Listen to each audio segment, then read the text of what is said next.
Hi everyone, welcome to our YouTube channel keep it simple. आज के video में हम बात करेंगे निफ्टी आईटी इंडेक्स के ईटीएफ की, जो कि निफ्टी आईटी इंडेक्स के जो स्टॉक्स हैं उसमें इन्वेस्ट करने का सबसे आसान तरीका है।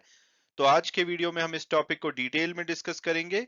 और आगे बढ़ने से पहले अगर आपने अभी तक चैनल को सब्सक्राइब नहीं किया तो प्लीज सब्सक्राइब करके हमें मोटिवेट कीजिए। तो सबसे पहले अगर बात की जाए कि भाई हम आज अचानक निफ्टी आईटी इंडेक्स के बारे में क्यों बात कर रहे हैं, तो उसके पीछे की वजह है पिछले एक साल में निफ्टी आईटी इंडेक्स की परफॉर्मेंस। क्योंकि अगर हम लॉन्ग टर्म इन्वेस्टर होते हैं तो हम ऐसे स्टॉक्स में इन्वेस्ट करना चाहते हैं जो फंडामेंटली तो स्ट्रांग हैं, लेकिन वो अपने 52 वीक जो उनका लो है उसके आसपास ट्रेड कर रहे हैं, यानी कि उनका वैल्यूएशन अट्रैक्टिव है।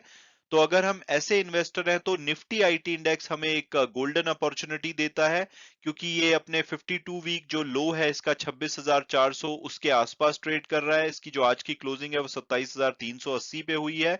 और अगर आप एक साल पहले देखेंगे यानी कि जुलाई 2021 में ये 28,440 के लेवल पे ट्रेड करता था। वहां से ये पिछले जो साल का सेकेंड हाफ था वहां पे लगातार ये बढ़ा और इसने 39,450 के आसपास का पीक टच किया। लेकिन जनवरी से लेकर के इसमें लगातार गिरावट देखी जा रही है। ये अपने पीक से लगभग 30% के आसपास नीचे गिर चुका है। और पिछले एक साल में देखें तो इसने -4% की परफॉर्मेंस दी है। तो ये एक अच्छी अपॉर्चुनिटी है, क्योंकि अगर आप इसके कॉन्स्टिट्यूएंट्स को देखेंगे तो ये 10 कंपनीज इस इंडेक्स में आती हैं जो कि भारत की दिग्गज आईटी कंपनीज हैं। और इसमें जो वेटेज है वो इन्फोसिस और टीसीएस की डेफिनेटली सबसे ज्यादा है, उसके बाद आपको दूसरी कंपनीज की दिखेगी। लेकिन ये सभी दिग्गज आईटी कंपनीज हैं।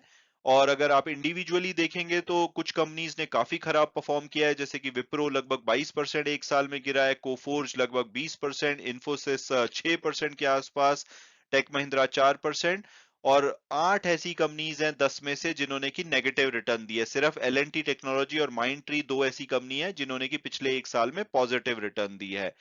तो अब आप सोचते हैं कि भाई ये तो बहुत ही अच्छा लग रहा है, 52 वीक लो के आसपास है, कंपनी सॉलिड लग रही हैं, तो आपको इसमें इन्वेस्ट करना चाहिए। लेकिन अगर आप इंडिविजुअली इन स्टॉक्स में इन्वेस्ट करना चाहते हैं तो अगर आप इन कंपनीज का एक एक स्टॉक भी लेंगे तो आपके लगभग 20 से 25 हजार रुपए लग जाएंगे। तो अगर आप स्मॉल इन्वेस्टर हैं तो आप एक एक स्टॉक के लिए 20-25 हजार लेंगे। तो अगर आप ठीक ठाक क्वांटिटी में लेना चाहते हैं ताकि जब इसमें गेन हो तो आपको फायदा हो, तो आपके लाखों रुपया लग सकता है। और अगर आप ये सोचे कि भाई मैं सबसे जो लो परफॉर्मिंग स्टॉक है जैसे कि विप्रो या कोफोर्ज इसमें अपने सारे पैसे लगा देता हूं जितने हैं, तो हो सकता है कि आने वाले टाइम में ये दोनों कंपनीज ना चलें, बाकी कंपनी चल जाए क्योंकि उन्होंने भी परफॉर्म नहीं किया है। तो इस तरह से डाइवर्सिफाई अगर आप नहीं करेंगे तो रिस्क रहेगा। तो अब आपके पास सोल्यूशन क्या है?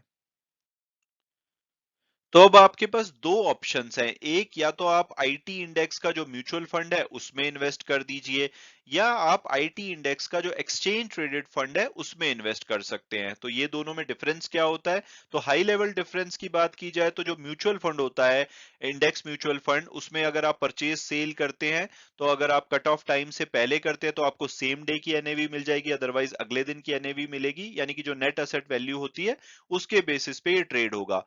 लेकिन अगर आप ईटीएफ में ट्रेड करते हैं तो इसको आप शेयर की तरह मार्केट आवर्स में जो भी करंट प्राइस चल रहा है उसके ऊपर आप इसको खरीद बेच सकते हैं।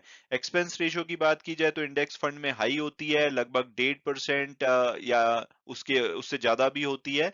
लेकिन इंडेक्स ईटीएफ क्योंकि ये पैसिवली मैनेज्ड होते हैं तो इसमें नॉर्मली ये 0.3% के आसपास ज्यादातर होती है या उससे कम होती है। ट्रैकिंग एरर यानी कि जो इंडेक्स आपको परफॉर्मेंस देता है उससे कितना गैप होता है, तो इसमें थोड़ा म्यूचुअल फंड के केस में थोड़ा ये गैप ज्यादा हो सकता है, पॉजिटिवली भी नेगेटिवली भी। क्योंकि इसमें राइट अवे ट्रेड नहीं होता, डे एंड पे जो पैसा आता है उसको ट्रेड किया जाता है, तो इसमें गैप होता है टाइमिंग का। तो उस वजह से ट्रैकिंग एरर ज्यादा होता है। और इंडेक्स ईटीएफ के केस में भी होता है, क्योंकि लिक्विडिटी कितनी अवेलेबल है जब ऑर्डर आया है। लेकिन फिर भी comparison to index mutual fund ये थोड़ा सा कम होता है। तो अब आपके पास क्या दोनों ऑप्शंस अवेलेबल हैं? तो मेरी नॉलेज के हिसाब से अगर म्यूचुअल फंड की बात की जाए तो आईटी इंडेक्स का कोई प्योर म्यूचुअल फंड नहीं है, यानी कि जो सिंपली जो आईटी इंडेक्स है उसको ट्रैक करता हो। हालांकि टेक्नोलॉजी फंड बहुत सारे हैं जो कि मोटा मोटी जो हमारे निफ्टी आईटी के इंडेक्स के शेयर्स है उसी में इन्वेस्ट करते हैं, लेकिन थोड़ा बहुत इसमें डिफरेंस होता है वेटेज वगैरह का भी। इसके अलावा कुछ पैसा ये डेट फंड में भी रख सकते हैं, मेजोरिटी इक्विटी में होगा। तो अगर आप म्यूचुअल फंड के जरिए जाना चाहते हैं, आप सेफ रहना चाहते हैं कि कोई भाई मेरा फंड एक्टिवली मैनेज करे, तो आप ये ऑप्शन आपके पास है। आईसीआईसीआई प्रूडेंशियल का टेक्नोलॉजी फंड है, टाटा डिजिटल इंडिया फंड है, तो ये पांचों फंड आपके पास अवेलेबल है। इसमें आप इन्वेस्ट कर सकते हैं। हालांकि इनकी वेटेज जो शेयर्स की होगी वो थोड़ी डिफरेंट होगी। और अगर आप प्योरली चाहते हैं कि भाई मैं सिर्फ जो इंडेक्स है आईटी का उसमें इन्वेस्ट करना चाहता हूं, जितनी जितनी वेटेज स्टॉक्स की इंडेक्स में है उतना ही मैं करना चाहता हूं, तो आपके पास ईटीएफ की ऑप्शन है। ईटीएफ में भी आपके पास 6 ऑप्शन है, जैसे निपॉन का आता है, आईसीआईसीआई प्रूडेंशियल आता है। तो अगर आप इसमें इन्वेस्ट करना चाहते हैं तो सिंपली अगर आप इस नाम से, जैसे IT20 के नाम से, अगर आप जैसे आपका अकाउंट जीरोधा में है या एचडीएफसी सिक्योरिटी या कहीं पे भी है, इस नाम से अगर आप ढूंढेंगे तो आपको मिल जाएगा। सिमिलरली अगर आप आईसीआईसीआई प्रूडेंशियल के ईटीएफ में इन्वेस्ट करना चाहते हैं तो आपको आईसीआईसीआई टेक के नाम से ढूंढना पड़ेगा। एसबीआई ईटीएफ आईटी ढूंढेंगे तो एसबीआई का आईटी ईटीएफ मिल जाएगा।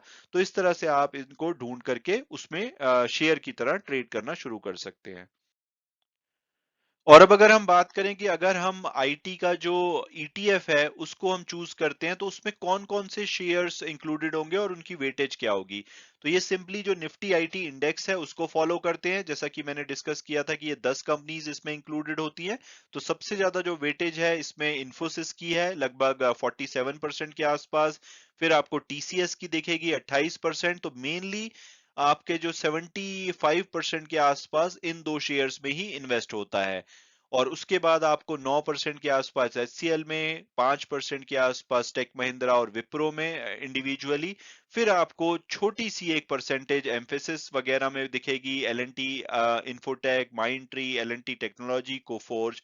तो इनकी जो वेटेज है, जो 5 नीचे की कंपनी है, ये मुश्किल से 5-1% के आसपास होती है।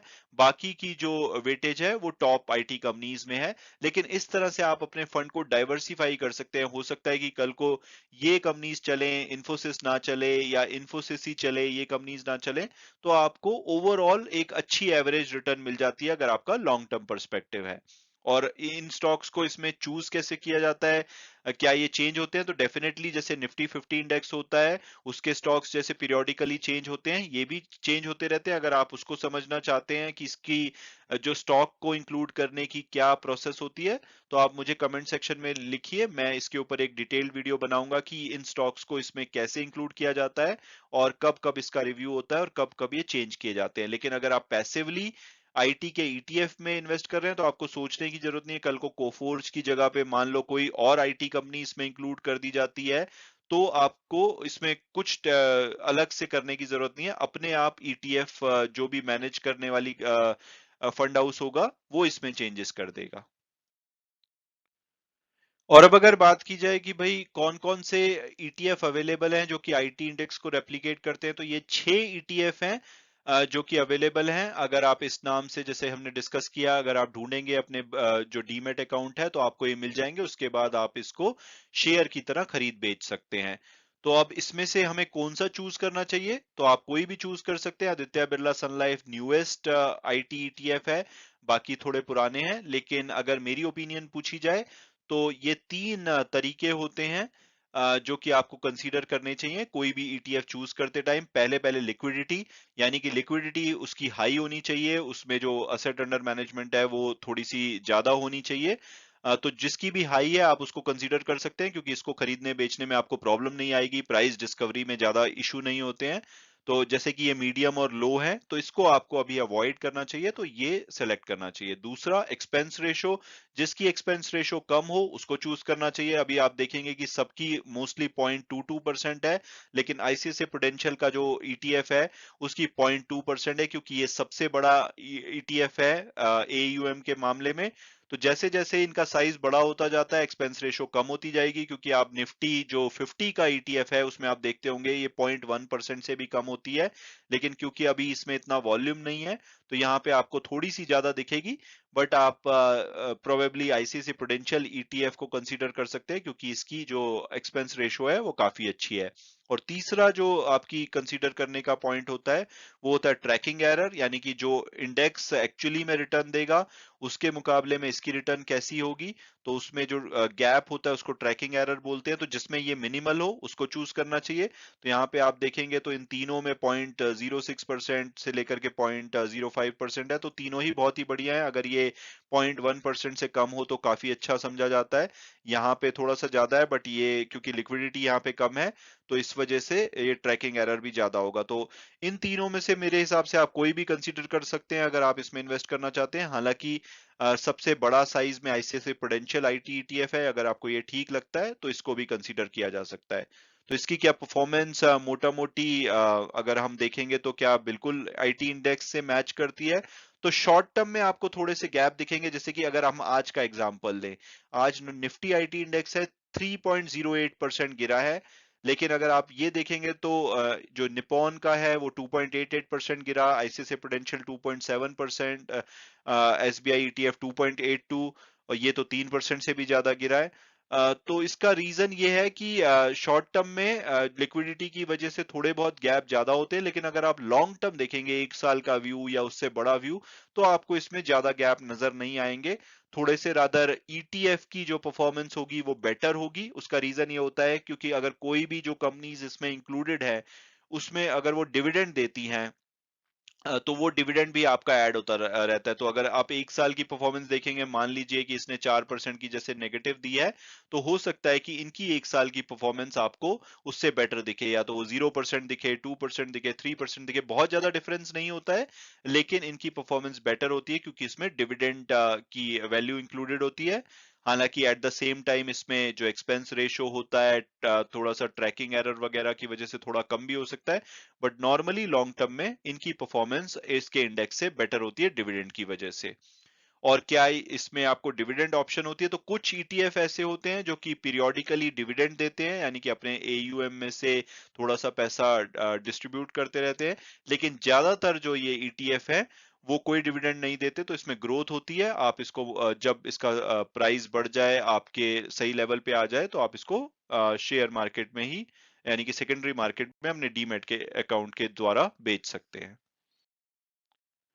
मैं उम्मीद करता हूं कि आपको ये वीडियो अच्छा लगा होगा और आपने कुछ नया जाना होगा। Thanks so much for watching the video and God bless you all.